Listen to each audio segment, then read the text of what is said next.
Good day, I'm your host Ken Lammers, and you've reached Crim Law TV. Today we're going to go over the decisions in the appellate courts of Virginia for July of 2010.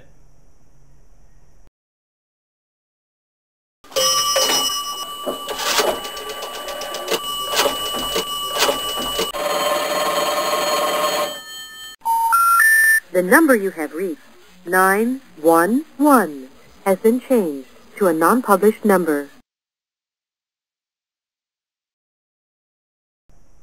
Hi, I'm Ken Lammers. Welcome back to Cltv, or Crim Law TV more properly.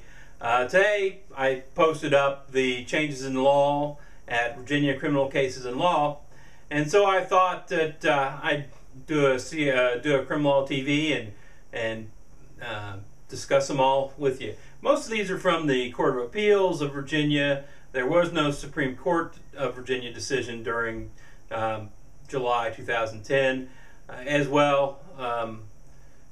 There's, I think, one opinion from the Fourth Circuit Court of Appeals. So let's jump into it. First of all, we're going to start out with the Constitution. There were two decisions which had constitutional issues in them. Serious constitutional issues in them this last month. The first was, both of them are under Sixth Amendment. The first was about the right to confront an accuser. And that's Satterwhite against Commonwealth, dying declaration, fairly typical dying declaration. Guy says, Joe killed me, names his killer, and the defendant, Satterwhite, says, wait, no, that's not allowed under Crawford. And the Court of Appeals of Virginia disagrees with him, says, that's something that existed prior to the making of the Constitution. Dying declarations were allowed in, so dying declarations are still allowed in. Next, we get the right to counsel, and that's United States against Nicholson from the Fourth Circuit Court of Appeals in the federal system. And that one is a case wherein the Court of Appeals, Circuit Court, Fourth Circuit, sets out the rules for addressing an ineffective assistance of counsel claim when the claim is based upon conflict. They set out three rules. It's different than Strickland. In Strickland you have to show an error and then you have to show prejudice from the error. The rule as laid out for an attorney who has a conflict is different. It's basically a three-part rule. The first part is there has to be some sort of tactic or strategy which was available but not pursued. Second part has to be that the strategy or tactic was objectively reasonable and suggested by the facts and the way the case was going. Objectively reasonable is the big standard here, folks. And the third part is that it has to be showing that the reason that the strategy or tactic was not pursued was that the defense counsel had a conflict. And the court goes out of its way to say in this matter, doesn't matter whether the tactic or strategy would have worked or not. All that matters is that it was objectively reasonable.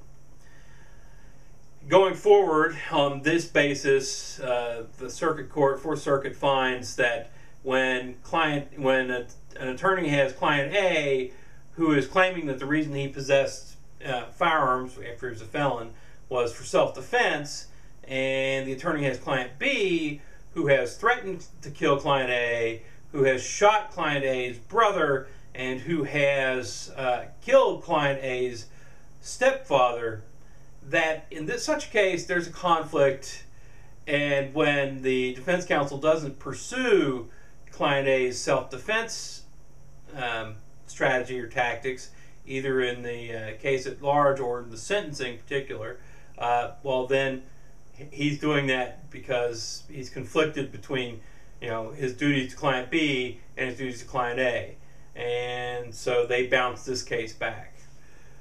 Now moving on from the constitutional issues, let's go on to evidence. And in evidence we're back to Satterwhite, because Satterwhite had raised more than just the constitutional claim that the dying declaration shouldn't have been admitted. He also raised the hearsay claim. Basically, the issue is that the dying declarant makes the declaration, and then once they get him to the hospital and they do everything they can to try to save him, he hangs on for 3 weeks and then dies. Is that declaration made on the day when he's found with 4 bullet wounds a dying declaration? Because he didn't die that day, it wasn't, didn't go. The court says no, it's not a matter of when they die exactly. It's a matter of the state of mind of the person who's making the statement, the declarant. So, if the person making the statement, is in a situation where he believes he's going to die, 3 bullet wounds to the body, 1 to the head, and he makes a statement, well, then it is a dying declaration. The court also says, look, he doesn't have to say, I know I'm going to die, therefore I'm saying this. He just has to be, in a situation where common sense, I guess, reasonable belief would be that he was going to die, that he would believe he's going to die. Now, moving on to procedures. Only one procedural decision this last month. That's from jury instructions. It's Kiefer against Commonwealth, and Kiefer is a case where the court goes back in and says what you get an opinion saying, seems like at least once a year. A jury instruction is not to be based on the specific language of a decision, because decisions can be, can have things in that particular decision that don't apply elsewhere, basically. What the problem here is, it says, a trial court cannot point out specific types of evidence to the jury. And that using language from the rationale in a previous decision might point out specific types of evidence to a jury. Basically what they're talking about here is that, in one case there was a finding of fact sufficient, by the Court of Appeals. And they said, okay, look, here's, factor A, factor B, factor C, factor D. And then whoever wrote the jury instruction for this case, and Kiefer, said, okay, if you find factor A, factor B, factor C, factor D, then you can find the defendant guilty. And, you may infer guilt. And the Court of Appeals says, no, it doesn't work that way because, well, the facts in this new case are different, so some of them are ones you're addressing and some of them aren't, and you're specifically pointing out certain items which the jury is now going to focus on. So it bounces it on that jury decision, or that jury instruction. Changes in substantive or elucidations on substantive crimes in July. Nicholson against Commonwealth, aggravated sexual battery. Aggravated sexual battery requires sexual abuse, and sexual abuse's definition requires force. And the Court of Appeals here says, look, when the General Assembly says force, it doesn't mean actual force. What it means is if an act is taken against the victim's will or without legally binding consent. So in this case, it was a mentally incapacitated man who was convinced by the defendant to touch his penis. And they find that, if that person is mentally incapacitated and cannot understand the nature and consequences of his act, then the person convincing him to do something is using force, constructive force. Okay, then we move on to criminal street gangs, or, in the other category of crimes, criminal street gangs and juvenile members. And Phillips against Commonwealth, if charged with a criminal street gang charge, the case says, the Commonwealth can't bootstrap criminal street gang has to be proven by 2 predicate criminal acts, right? one of which has to be an act of violence. And what the case says is, and the Commonwealth cannot bootstrap the current charge in there. In other words, if there's only one provable prior criminal act, the Commonwealth can't use the current criminal act to make the group a criminal street gang. It has to have two prior to the current charge. Now, it also says that two felonious convictions by the same person at the same time as part of one common transaction can't be counted. However, it then goes further and says, crimes which have been admitted to by the defendants can be used to prove predicate acts, even if there's no conviction based upon them. And it does allow bootstrapping in one way. This was an amazing decision up to about this point.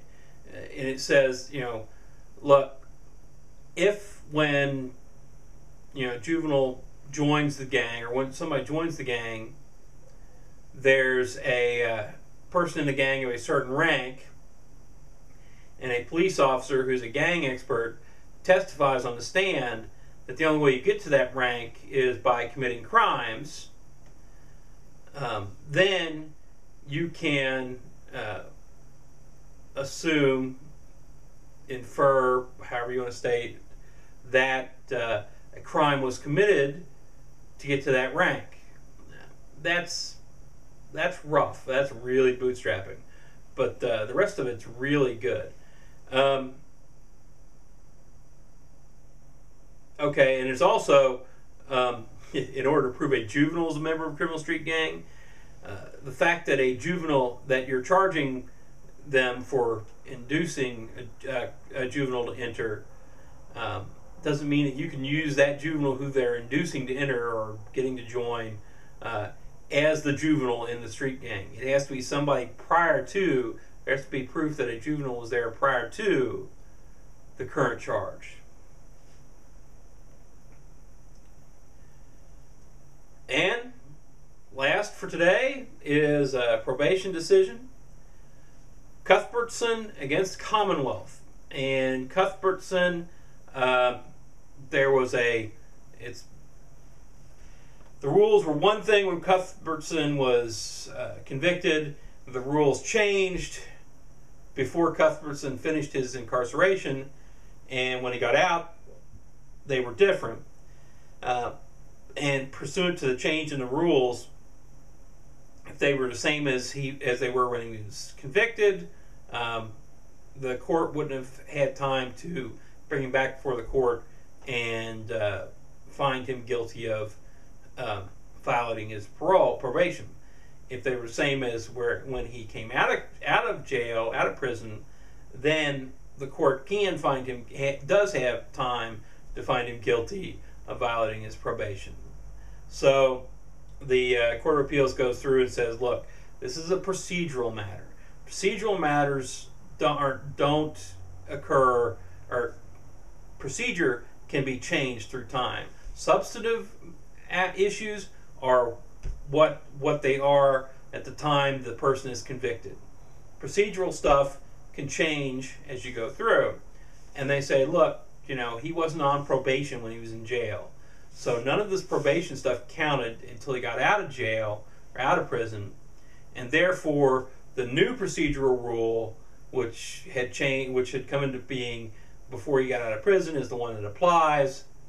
And therefore, they can find him guilty of violating his probation. And that's pretty much it for the month of July, ladies and gentlemen. It was not a very busy month.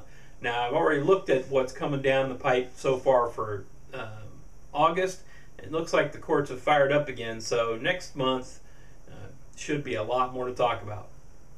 Anyway, have a good week, and I'll talk to you later.